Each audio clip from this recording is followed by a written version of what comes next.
নমস্কার বন্ধুরা, আমার রান্নাঘরে আপনাদের সবাইকে অনেক অনেক স্বাগত জানাই। তো বন্ধুরা, আমি যে খাবারটি বানাচ্ছি এটা দেখে কি মনে হচ্ছে যে আলু প্যাটিস, কিন্তু না, এইটা হচ্ছে আলু মটরের একটা নতুন ধরনের পরোটা। বানানো কিন্তু খুবই সহজ। তো বন্ধুরা, একবার যদি এই পরোটাটা আপনারা বানিয়ে বাচ্চাদের খাওয়ান, বাচ্চারা কিন্তু বারবার এই পরোটার ডিমান্ড করবে, কারণ পরোটাটা অনেকই সুস্বাদু হয় খেতে।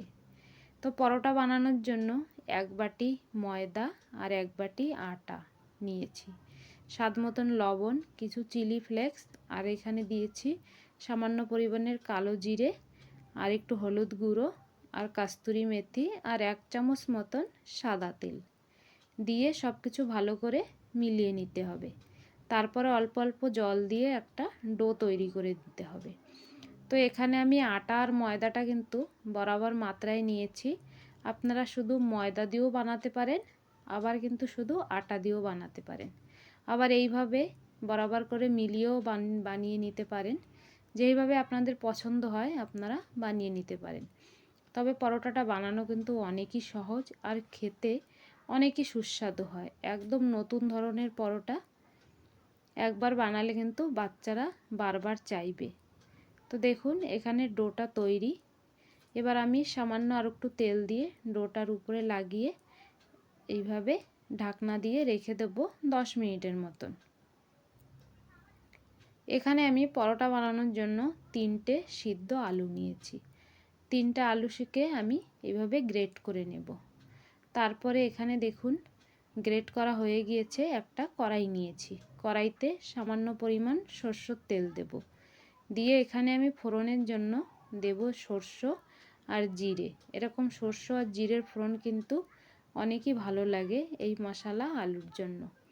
তারপরে এর মধ্যে আমি পেঁয়াজ আর কাঁচা লঙ্কা দেব, দিয়ে একটু হালকা লাল লাল করে আমাদের ভেজে নিতে হবে।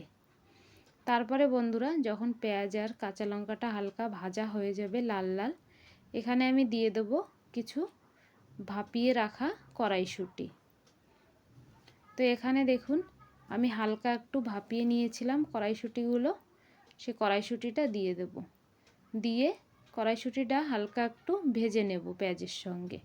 তারপরে যখন হালকা ভাজা হয়ে যাবে কড়াইশুঁটিটা, তখন আমি কড়াইশুঁটিটাকে একটু গেলে নেব। আপনারা কিন্তু আলু ম্যাশার আছে, ওটা দিয়েও কিন্তু ম্যাশ করে নিতে পারেন। আবার খুন্তি দিয়ে এইভাবে ম্যাশ করে এই মটরগুলো কিন্তু একটু ম্যাশ করে নিলে ভালো হবে। এই কারণে আমি ম্যাশ করে নিয়েছি। দেখুন এইভাবে। পরোটাটা কিন্তু অনেক সহজ আর অনেকই টেস্টি। আপনারা বানিয়ে স্কুলের টিফিন বক্সেও দিতে পারেন এই পরোটাটা। আর বাচ্চারা কিন্তু এরকম নতুন ধরনের খাবার অনেকই পছন্দ করে। তো দেখুন এইভাবে হালকা হালকা করে ম্যাশ করে নিতে হবে মটরগুলো। যেহেতু সিদ্ধ মটর, এই জন্য খুন্তিতে একটু চাপ দিলেই কিন্তু ভালো সুন্দর ম্যাশ হয়ে গিয়েছে। তারপরে সিদ্ধ আলুটা দিয়ে দেব, দিয়ে এর উপরে আমি দিয়ে দেব কেটে রাখা ধনেপাতা। তারপরে দিয়ে দেব স্বাদ মতন লবণ আর কিছু মশলা। মশলাতে এখানে আমি নিয়েছি হলুদ গুঁড়ো, ধনে গুঁড়ো, জিরে গুঁড়ো আর লঙ্কার গুঁড়ো। তা মশলা কিন্তু আপনারা আপনাদের পছন্দ মতন নিতে পারেন। তারপরে হালকা একটু গরম মশলা দিয়ে দেব। আপনারা কিন্তু এইখানে চাট মশলা কিংবা ম্যাগি মশলাও দিতে পারেন। চাট মশলা, ম্যাগি মশলা দিলেও কিন্তু আলুটা খুবই টেস্টি হয়। তারপরে সব কিছু ভালো করে এখানে মিলিয়ে নেব। গ্যাসের ফ্লেমটা একদম লোতে রেখেছি। তারপরে সব কিছু মেলানোর পরে আমি এর মধ্যে দিয়ে দেব হালকা একটু চটপটা টেস্ট আসার জন্য একটু আমচুর পাউডার। আমচুর পাউডারটা দেওয়া কিন্তু অপশনাল বন্ধুরা, আপনারা যদি একটু টকটক খেতে চান তাহলে দিতে পারেন। তারপরে আমচুর পাউডারটা দিয়ে সব কিছু ভালো করে মিশিয়ে গ্যাসের ফ্লেমটা বন্ধ করে দেবো। আলুটা কিন্তু একদম তৈরি। আর এই আলুটা কিন্তু অনেকই টেস্টি হয়। আপনারা এইভাবে আলু বানিয়ে যে কোনো নাস্তা বানিয়ে নিতে পারেন। এবার গ্যাসের ফ্লেমটা বন্ধ করে দিয়ে আলুটাকে আমি ঠান্ডা করে নেব। আর এখানে আটাটা দেখুন 10 থেকে 15 মিনিট হয়ে গিয়েছে, ভালো একদম সফট হয়ে গিয়েছে। আমি আর একটু এইভাবে মেখে নেব। তারপরে এখানে আমি লেচি বানিয়ে নেব। তো আমি এখানে ছোট ছোট করে লেচি বানিয়ে নিয়েছি। এবার লেচিটাকে আমি শুকনো আটা দিয়ে এইভাবে পাতলা করে বেলে নিয়েছি রুটির মতন। তারপরে এই রুটির উপরে একটু তেল ব্রাশ করে নিতে হবে। নিয়ে রুটিটাকে কিন্তু এইভাবে আমাদের ফোল্ড করে নিতে হবে। এই দেখুন, একদম নতুন ধরনের পরোটা বন্ধুরা। তারপরে আর একটু আমি এইভাবে তেল লাগিয়ে এটাকে আবার এইভাবে আমি ফোল্ড করে নেব 4 কোণা করে। তারপরে এটাকে বেলে নিতে হবে। এই দেখুন, এইভাবে একদম অল্প সময় তৈরি হয়ে যায়।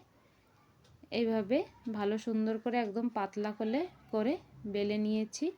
এবার আমি, আপনারা দেখতে পাচ্ছেন কতটা পাতলা হয়েছে রুটিটা। এবার আমি এর এক কোণায় আলু রেখে দেবো। এইভাবে রেখে এটা আমি এইভাবে বন্ধ করে নেব। দেখুন কি সুন্দর একটা ডিজাইন হয়ে গেল। ভালো করে চেপে চেপে কোণাগুলো বন্ধ করে দিতে হবে, আর আলুগুলো চেপে চেপে দিতে হবে ভালো করে ভিতরে, যে চারিপাশে আলুটা যেন ছড়িয়ে যায়। এইভাবে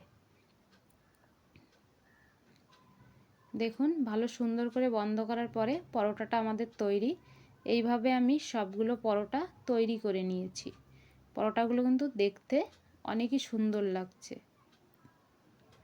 তারপরে এখানে আমি বন্ধুরা প্যান গরম করেছি। প্যানে আমি সামান্য পরিমাণে তেল দিয়ে দেব। আপনারা কিন্তু ডিপ ফ্রাইও করতে পারেন, যেরকম পুরি কচুরি ভাজা হয় সেইভাবেও ভেজে নিতে পারেন। আবার এইভাবে অল্প তেলেও ভেজে নিতে পারেন। তেলটা গরম হয়ে গেলে পরোটাগুলো আমি এইভাবে ভেজে নেব। তো একসঙ্গে আপনারা 2-3টে ভাজতে পারেন। আমি 2টো দিয়েছিলাম প্রথমে। 2টো পরোটা আমি মিডিয়াম ফ্লেমে রেখে ভেজে নেব একটু ভালো করে। তো দেখুন, পরোটাটা ভাজতে বেশি টাইমও লাগে না, 5 থেকে 6 মিনিটও লাগে না পরোটাটা ভাজতে বন্ধুরা। যখন এইভাবে দুই পাশ ভালো একটু মুচমুচে করে ভাজা হয়ে যাবে, এই কোণাগুলো আমাদের একটু দাবিয়ে দাবিয়ে ভাজতে হবে বন্ধুরা এইভাবে, কারণ আমরা তো অল্প তেলে ভাজছি এই কারণে। দেখুন পরোটাটা আমাদের একদম তৈরি। আর এখানে দেখুন অনেকটাই কিন্তু তেল এখনও আছে প্যানে। পরের ব্যাচে কিন্তু আমি এইভাবে 3টে দিয়েছি, আর এইভাবে 3টে করে ভেজে নেব। তারপরে এইভাবে সব পরোটাগুলো আমি ভেজে নিয়েছি। দেখুন কি সুন্দর হয়েছে বন্ধুরা। ভিডিওটি যদি ভালো লেগে থাকে ভিডিওটিকে লাইক করবেন, চ্যানেলটাকে সাবস্ক্রাইব করে নেওয়ার অনুরোধ রইল। কমেন্ট করে জানাবেন পরোটাগুলো কেমন হয়েছে। গরম গরম খেতে কিন্তু অনেকই ভালো লাগে, যে কোনো চাটনি কিংবা সসের সঙ্গেও আপনারা খেতে পারেন। তো দেখুন আমি আপনাদের একটা ভেঙে দেখাচ্ছি কতটা ক্রিস্পি হয়েছে, কতটা মুচমুচে হয়েছে এই পরোটাটা। এই দেখুন, এই পরোটার সামনে, এই পরোটার আগে কিন্তু সমোসা কাচুরি সব কিছুই ফেল হয়ে যাবে। বাচ্চারা কিন্তু এই পরোটা যদি পায় বাইরের জিনিসের কিছুই খেতে চাবে না। তো একবার হলেও বাচ্চাদের বানিয়ে দেখবেন কেমন বাচ্চারা পছন্দ করে।